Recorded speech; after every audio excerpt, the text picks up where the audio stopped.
다음 두 번째로 예배 시간에 말씀 듣기에 전념해야 합니다. 자, 다음 세 번째로 술이나 담배를 하고 예배에 참석하는 일이 없어야 합니다. 자, 다음 네 번째로 예배 분위기를 흐리지 말아야 합니다. 하나님께서 우리의 삶 전체를 영적 예배의 향으로 받기 원하십니다. 그러면 하나님께서 기뻐 받으시는 영적 예배를 드리기 위해서는 삶 속에서 우리가 어떻게 해야 할까요? 첫 번째로 항상 기뻐해야 합니다. 또한 두 번째로 우리의 삶 속에서 영적 예배를 드리기 위해서는 쉬지 말고 기도해야 합니다. 다음 세 번째로 우리의 삶을 아버지 하나님 앞에 매 순간 영적인 예배로 드리기 위해서는 범사에 감사해야 합니다. 지금부터 레위기에 나오는 제사법의 구체적인 내용들을 살펴보겠습니다. 레위기를 시작하는 레위기 1장 1절에 여호와께서 회막에서 모세를 부르시고 그에게 일러 가라사대에 말씀하셨습니다. 하나님께서 모세를 부르시고 제사법을 알려주시는데 바로 회막에서 부르셨다는 말씀입니다. 하나님께서 모세를 부르실 때 시내 산에서 부르실 수도 있고 은밀한 다른 장소에서 부르실 수도 있는데 회막에서 부르셨다는 것은 과연 어떤 의미일까요? 회막은 출애굽 이후 광야에서 생활하던 이스라엘 백성을 위해서 하나님께서 명하여 만드신 성전입니다. 출애굽 당시 모세와 함께 출애굽한 이스라엘 백성들은 아직 가나안 땅에 들어가 정착하지 못했죠. 광야에 머물고 있었습니다. 하나님께서 명하시면 언제든지 짐을 싸서 이동해야 했죠. 사람들이 거처하는 처소도 천막을 쳐서 잠시 머무르다가 무리가 이동할 때는 천막을 걷어서 들고 갔습니다. 우리가 출애굽기나 민수기 내용을 보게 되면 몇 달씩 또 몇 년씩 한 장소에 머물다가 하나님께서 명하시면 다시 이동하는 것을 곳곳에서 볼 수가 있습니다. 하나님의 성전 역시 고정된 건물로 지은 것이 아니라 언제든지 하나님께서 명하시면 이동할 수 있도록 장막으로 성전을 지었던 것입니다. 이 장막으로 된 성전이 바로 회막이죠. 그러니까 하나님께서 모세를 회막에서 부르셨다는 것은 곧 오늘날로 말하면 지금의 성전에서 모세를 부르셨다는 것입니다. 여기에 대해 지난 시간에도 잠깐 설명드렸는데요. 오늘날 꼭 교회라는 이 성전에 나와서 건물에 나와서 예배를 드려야 하냐고 묻는 사람들이 가끔 있습니다. 물론 하나님은 어디에나 계십니다. 또한 우리의 중심을 보시죠. 따라서 상황과 형편에 따라서 얼마든지 하나님께서 이해해 주실 수 있는 상황이 있을 수는 있습니다. 하지만 오늘날과 같이 분명히 성전이 건물로 되어져 있고 또한 자유롭게 자유집 가운데 얼마든지 나와서 예배를 드릴 수 있음에도 불구하고 하나님이 계신 성전에 나오지 않고 홀로 예배를 드리면서 꼭 성전에 나와 예배를 드리는 것이 하나님의 뜻이냐고 묻는 사람들은 과연 자기 중심에서 하나님을 사랑하는 것인지 또한 하나님의 뜻대로 살려고 하는 것인지 한번 살펴보면 좋겠습니다. 회막 안에는 성소가 있습니다. 그 성소를 지나 안으로 들어가면 지성소, 곧 지극히 거룩한 장소가 있는데 지성소 안에는 하나님의 언약궤가 있죠. 지성소 안은 전체가 금으로 단장되어 있으며 전체가 다 깨끗하고 밝은 빛깔로 꾸며져 있고 죄나 더러움을 느끼게 할 만한 검은색이나 검은빛은 성전 안에 전혀 사용하지 않도록 하나님께서 말씀하셨죠. 여기에 대해 잠깐 설명을 드리겠습니다.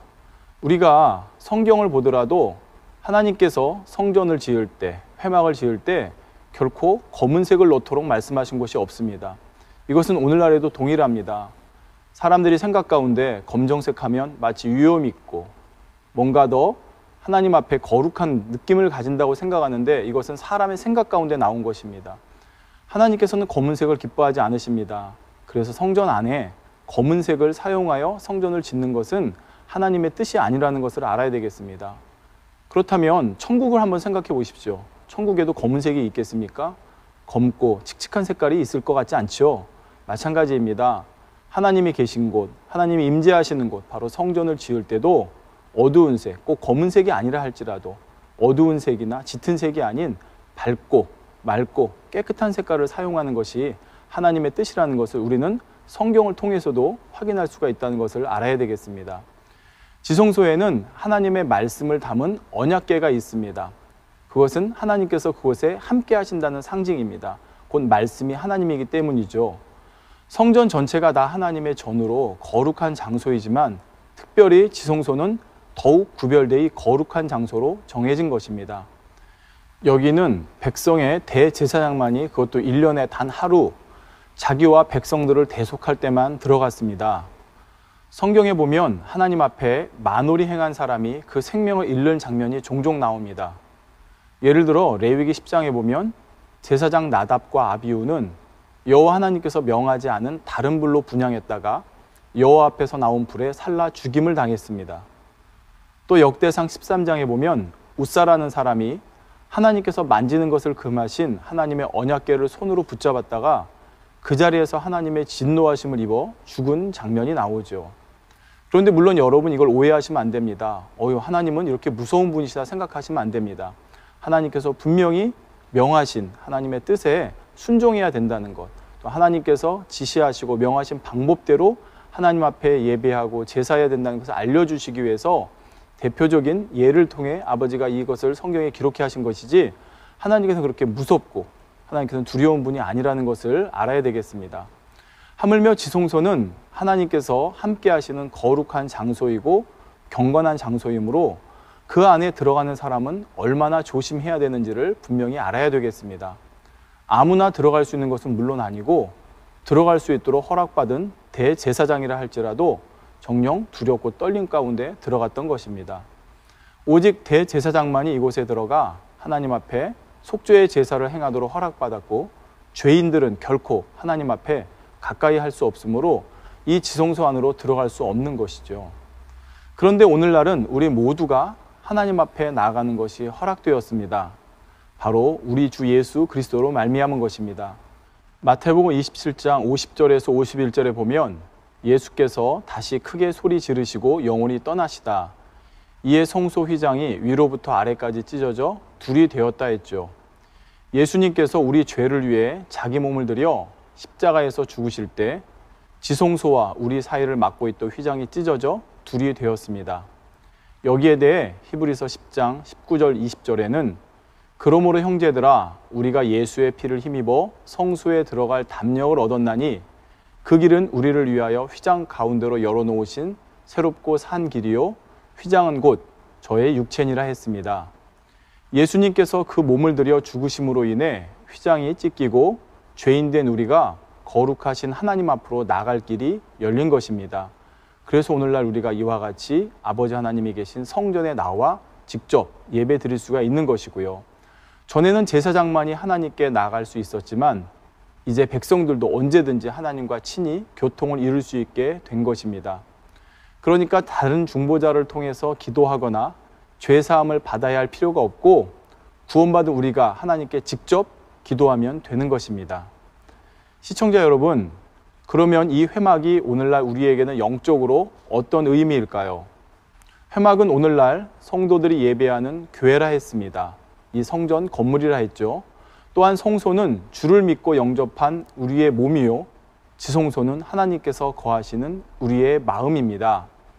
고린도전서 6장 19절에 보면 너희 몸은 너희가 하나님께로부터 받은 바 너희 가운데 계신 성령의 전인 줄을 알지 못하느냐 너희는 너희의 것이 아니라 했고 고린도전서 3장 16절 17절에 보면 너희가 하나님의 성전인 것과 하나님의 성령이 너희 안에 거하시는 것을 알지 못하느뇨 누구든지 하나님의 성전을 더럽히면 하나님이 그 사람을 멸하시리라 하나님의 성전은 거룩하니 너희도 그러하니라 했습니다. 눈에 보이는 하나님의 성전을 항상 정결하고 깨끗하게 거룩하게 지켜야 하는 것처럼 성령께서 성전 삼고 계신 우리 몸과 마음 또한 항상 정결하고 거룩하게 지켜야 하는 것입니다. 그렇지 않고 하나님의 성전을 더럽히는 사람은 하나님께서 멸하신다 했죠. 성령 받은 사람이라 해도 이후로 계속 범죄하여 자신을 죄악으로 더럽혀간다면 그 사람은 성령이 소멸되어 구원받을 수 없게 된다는 것입니다. 갈라디아서 5장 21절에도 여러 가지 육체의 일들을 설명하시면서 이런 일을 하는 자들은 하나님의 나라를 유업으로 받지 못할 것이라 하셨습니다. 성령께서 거하시는 몸된 성전, 곧 우리의 마음과 몸의 행실을 거룩하게 할 때라야 우리가 온전한 구원에 이를 수 있을 뿐만 아니라 하나님과도 깊은 교통을 이룰 수가 있는 것입니다. 직분이나 신앙의 연수가 문제가 아니라 각자가 얼마나 마음에서 죄와 악을 벗어버리고 거룩함을 이루었는가에 따라서 성령의 음성을 들으며 하나님과 교통하는 정도가 달라진다는 것을 알아야 되겠습니다. 그래서 여호와께서 회막에서 모세를 부르셨다는 것은 오늘날로 말하면 성령께서 우리 안에서 우리를 부르시고 교통을 이루신다는 의미가 됩니다. 구원받은 하나님의 자녀라면 아버지 하나님과 당연히 교통할 수 있어야 합니다. 기도할 때도 성령으로 기도해야 될 것이고 예배할 때도 신령과 진정으로 하나님과 성령 가운데 교통하며 이루는 예배를 드릴 수 있어야 하죠. 사랑하는 성도님들은 휘장 가운데로 주님께서 열어주신 길을 따라 항상 아버지 하나님과 깊이 교통하며 주님의 사랑과 인도 가운데 거하시기를 부탁드립니다. 이와 더불어 한 가지 더 여러분에게 당부드릴 것은 눈에 보이는 하나님의 성전도 더욱 거룩하고 정결하게 여겨야 한다는 것입니다. 성전에 쓰레기나 오물을 함부로 버리거나 더럽히지 않아야 될 뿐 아니라 성전 안에서는 말과 행실도 거룩하게 해야 합니다. 세상적인 말, 농담, 육적인 말을 해서도 안 되고 행동 또한 세상적인 거친 행동이 나와서는 안 되는 것입니다. 어린아이를 데리고 오시는 부모님들도 성전이 거룩하신 하나님의 것이며 이곳에서는 예배하고 기도하는 장소이므로 항상 경건하게 해야 할 것을 아이들에게 잘 어렸을 때부터 알려주셔야 하는 것이고요. 자, 이제 이어지는 레위기 1장 2절에 보면 하나님께서 모세에게 무엇을 명하셨는지 그 내용이 나옵니다. 이스라엘 자손에게 고하여 이르라.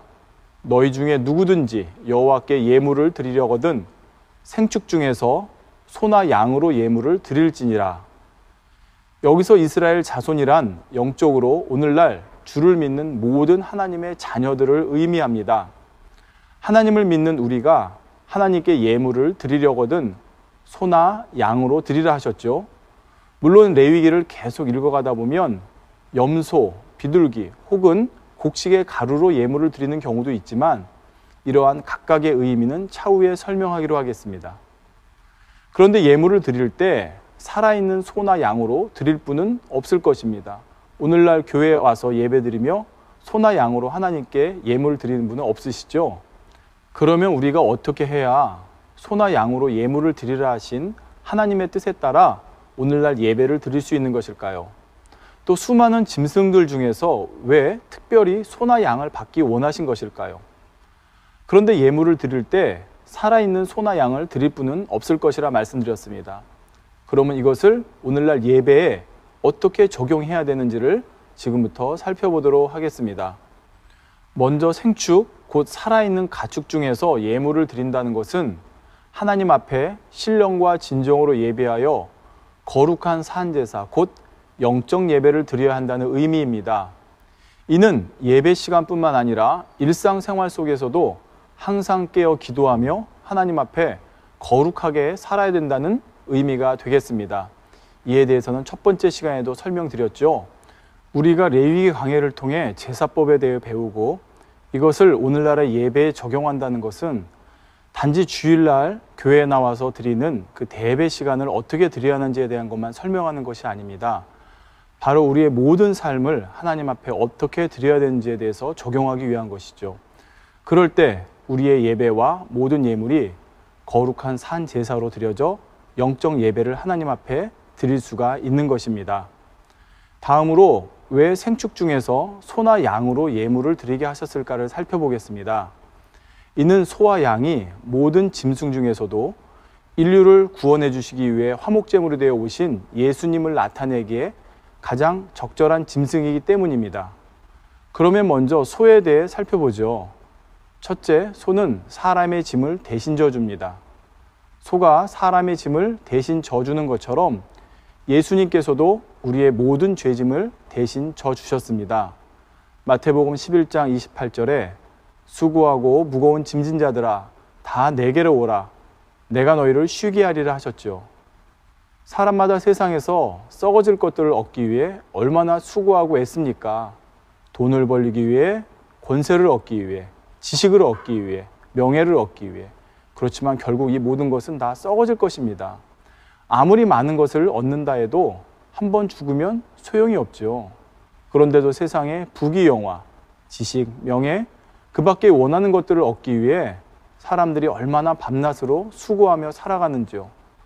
또한 살아가는 동안에 의무와 책임의 여러 가지 짐을 지고 무엇보다 가장 큰 것은 죄의 짐을 지고 살아간다는 것입니다. 죄로 인해 여러 가지 시험, 환난, 고통을 불러오는 모든 짐들을 평생 지고 가야 하죠.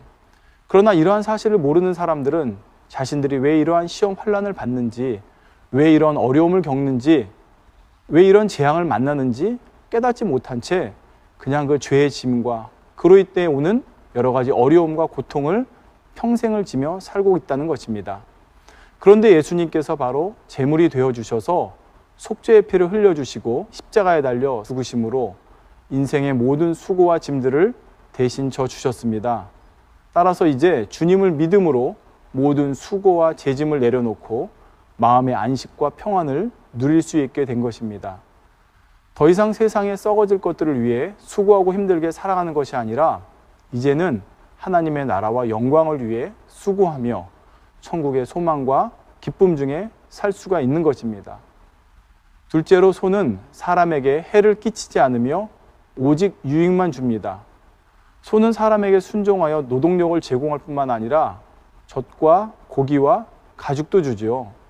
소를 보면 사실 어느 한 곳 버릴 곳이 없다고 합니다. 모든 것을 다 사람들을 사용할 수 있도록 내주는 것을 볼 수 있죠. 이처럼 예수님께서도 오직 사람에게 유익만 주셨습니다. 가난한 사람, 병들고 소외된 사람들에게 천국 복음을 증거하여 위로와 소망을 주시며 흉악의 결박을 풀어주셨고 질병과 연약함을 치료해 주셨죠. 성경에 보면 예수님께서는 가난한 자들, 과부, 고아들, 병든 자들, 소외받는 자들에게 다가가셨던 것을 볼 수가 있습니다. 때로는 주무시지 못하고 드시지 못하면서도 어찌하든 더 많은 사람들에게 하나님의 말씀을 가르치고자 힘쓰셨습니다.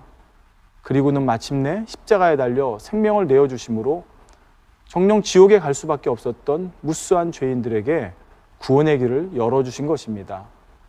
소의 고기는 사람의 양식이 됩니다. 예수님께서도 사람에게 살과 피를 주어 양식을 삼게 하셨죠. 우리가 성찬식 때 잘 아는, 자주 듣는 성경 구절 요한복음 6장 53절에서 54절에 보면 인자의 살을 먹지 아니하고 인자의 피를 마시지 아니하면 너희 속에 생명이 없느니라. 내 살을 먹고 내 피를 마시는 자는 영생을 가졌고 마지막 날에 내가 그를 다시 살리리니 말씀하셨습니다. 예수님은 하나님의 말씀이 육신을 얻고 이 땅에 오신 분입니다. 또한 말씀이 곧 하나님이라 하셨죠. 그러므로 인자의 살을 먹고 피를 마신다는 것은 우리가 66권 성경 말씀을 양식 삼아 그대로 지켜 행하는 것을 의미합니다.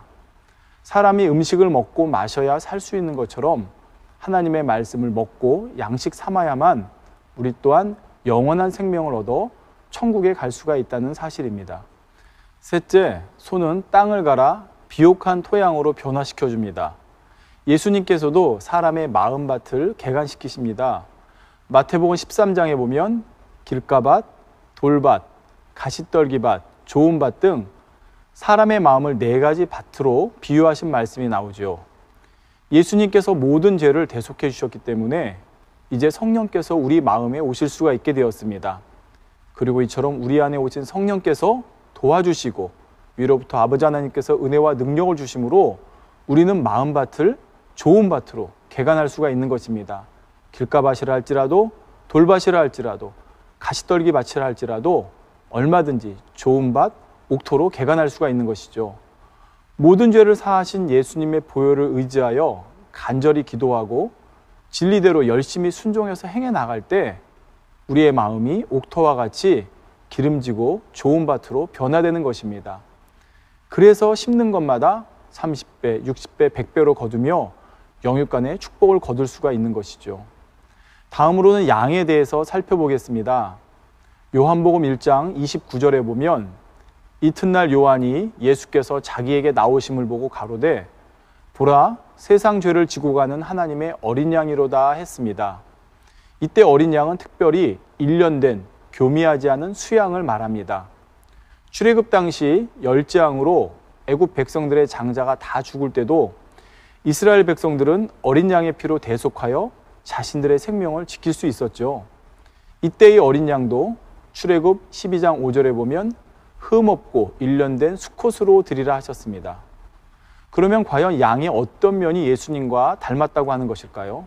첫째로 양은 온유합니다. 세상에서도 온유한 사람을 사람들이 순한 양에 비유하죠. 저 사람 양 같다. 예, 그렇습니다. 누구보다 온유하신 분이 바로 예수님이십니다. 이사야 42장 3절에 보면 상한 갈대를 꺾지 아니하며 꺼져가는 등불을 끄지 아니하고 진리로 공의를 베풀 것이며 하셨죠. 악하고 패역한 영혼들이나 회개하고도 거듭거듭 범죄하는 인생들에 대해서도 그들이 끝까지 돌이키도록 참아주시는 것이 바로 우리 예수님의 마음이셨습니다. 예수님은 만물을 창조하신 하나님의 아들이요 능히 모든 사람을 멸하실 권세가 있으십니다. 하지만 악한 사람들이 예수님을 십자가에 못 박을 때, 침뱉고 조롱하고 멸시할 때 예수님께서는 그들을 향해 참고 사랑으로 그들을 용서해 주셨습니다. 둘째로 양은 순종합니다. 양은 목자가 몰고 가는 대로 순종하여 따라가며 털을 깎아도 가만히 있는 것을 볼 수가 있습니다. 고린도후서 1장 19절에 보면 하나님의 아들 예수 그리스도는 예하고 아니라함이 되지 아니하였으니 저에게는 예만 되었느니라 말씀한 대로 예수님께서도 자기의 뜻을 내세우지 않고 죽기까지 하나님께 순종하셨던 것을 볼 수가 있습니다. 평생토록 하나님께서 원하시는 때, 원하시는 장소에 가셨고 하나님께서 원하시는 일만 하셨죠. 그리고 십자가의 처형이 얼마나 참혹하고 고통스러운지를 아시면서도 하나님의 뜻대로 순종하기 위해 십자가를 지신 것을 볼 수가 있습니다. 십자가 지시기 전에도 하나님께 기도할 때 내 뜻대로 마옵시고 하늘에 계신 아버지의 뜻대로 하기를 구하는 기도하시는 장면을 볼 수가 있지 않습니까? 셋째로 양은 깨끗합니다. 물론 양들 중에도 뿔난 양이 있고 검거나 무늬가 있는 양도 있고 또한 주인이 잘 돌봐주지 않아서 지저분할 수도 있습니다. 그러나 지금 여기서 말씀드리는 것은 가장 보편적인 흰색의 양을 말합니다. 더구나 일련된 수양은 아직 교미하지 않은 교미하기 직전의 양을 말합니다. 사람으로 치면 청년기에 가장 사랑스럽고 순결한 때를 가리키죠. 이는 바로 흠없고 점도 없이 순결하신 우리 예수님에 비유할 수가 있는 것입니다. 넷째로 양은 사람들에게 해를 끼치지 않고 유익만 줍니다. 양도 소와 마찬가지로 고기, 털, 젖을 제공하죠. 앞서 말씀드린 대로 예수님께서도 살과 피를 다 주셨고 마지막 생명까지 우리를 위해 내어주셨던 것을 볼 수가 있습니다. 어떤 해도 입히지 않고 오직 우리에게 유익만 주셨죠. 구약시대에 소와 양으로 사람의 죄를 대속한 것처럼 예수님께서는 친히 화목제물이 되어 십자가에 못 박혀 죽으심으로 자기 피로 영원한 속죄를 이루어 주신 것입니다.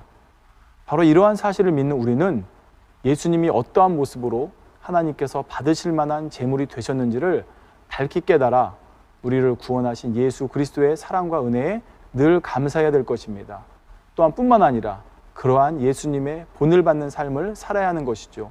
이것이 바로 구약시대 우리가 레위기 강해를 배우는 목적입니다. 우리의 삶이 주님을 본받아 아버지 하나님께 거룩하게 아름답게 드려지는 삶을 살 수 있도록 하기 위한 것입니다. 번제는 여러 가지 제사법 중에서 가장 오래되고 보편적인 제사법입니다. 제단 위에서 희생제물을 완전히 태워드리는 제사이죠. 번제에 담긴 영적인 의미부터 살펴보겠습니다. 영적인 의미는 하나님께서 우리에게 명한 모든 규례를 지켜드린다는 의미입니다. 소를 제물로 드릴 경우 번제의 방법을 살펴보겠습니다. 첫째, 번제물은 흠이 없는 것으로 드려야 합니다.